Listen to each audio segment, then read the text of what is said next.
ഞാൻ വരുന്നത് വയനാട്ടിൽ നിന്നാണ്. ഞാൻ 2022 ഫെബ്രുവരി 12-നാണ് ആദ്യമായിട്ട് ഉടമ്പടി എടുത്തത്. ഇവിടെ ഉടമ്പടി എടുക്കാൻ വരാനുണ്ടായ കാരണം എന്ന് പറഞ്ഞാൽ എൻ്റെ ഈ 2 മക്കൾക്ക് വേണ്ടിയാണ് ഞാൻ ഉടമ്പടി എടുത്തത്.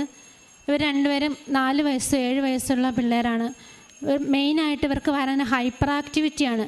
ഹൈപ്പർ ആക്ടിവിറ്റി എന്ന് പറഞ്ഞിട്ടുണ്ടെങ്കിൽ ഹൈപ്പർ ആക്ടിവിറ്റി ഉള്ള മക്കളുടെ മാതാപിതാക്കൾക്ക് അറിയാതെ എന്തുമാത്രം ബുദ്ധിമുട്ടുള്ള കാര്യമാണ്. ഇവർ ഒരു സ്ഥലത്ത് അടങ്ങിയിരിക്കില്ല. അവരിങ്ങനെ പിരിപിരിപിരാ നടക്കും. നമുക്ക് ഇവരെയും കൊണ്ട് എവിടെയും പോകാൻ പറ്റില്ല. ഒരു കല്യാണത്തിനോ ആഘോഷങ്ങൾക്കോ ഒന്നും ഞാനങ്ങനെ പോകാറില്ല. പോയാൽ തന്നെ വരുമ്പോഴത്തേക്കും ഞാൻ പറയുന്നത് ഞാൻ ഇവരെയും കൊണ്ട് ഞാൻ എവിടെയും പോകില്ല. ഇവർ അടങ്ങിയിരിക്കില്ല. നമുക്ക് ഈ പ്രായമുള്ളത് കൊണ്ട് തന്നെ എൻ്റെ ഒരു വീട്ടിലോ അല്ലെങ്കിൽ മറ്റൊരാളുടെ അടുത്ത് ഇവരെ ഏൽപ്പിച്ചിട്ട് എനിക്ക് പോകാൻ പറ്റില്ല. വരുമ്പോഴത്തേക്ക് ഇവരെന്തെങ്കിലും ഒപ്പിച്ച് വെച്ചിട്ടുണ്ടാവും. വരുമ്പോൾ ഞാൻ അവരുടെ പരാതി കേൾക്കണം, അവരുടെ സങ്കടങ്ങൾ കേൾക്കണം. വീട്ടിലാണേലും പപ്പയാണെങ്കിൽ ഇവർ അത് ചെയ്തു ഇത് ചെയ്തു എന്നൊക്കെ പറഞ്ഞ് ഇവർ സങ്കടമായിരുന്നു.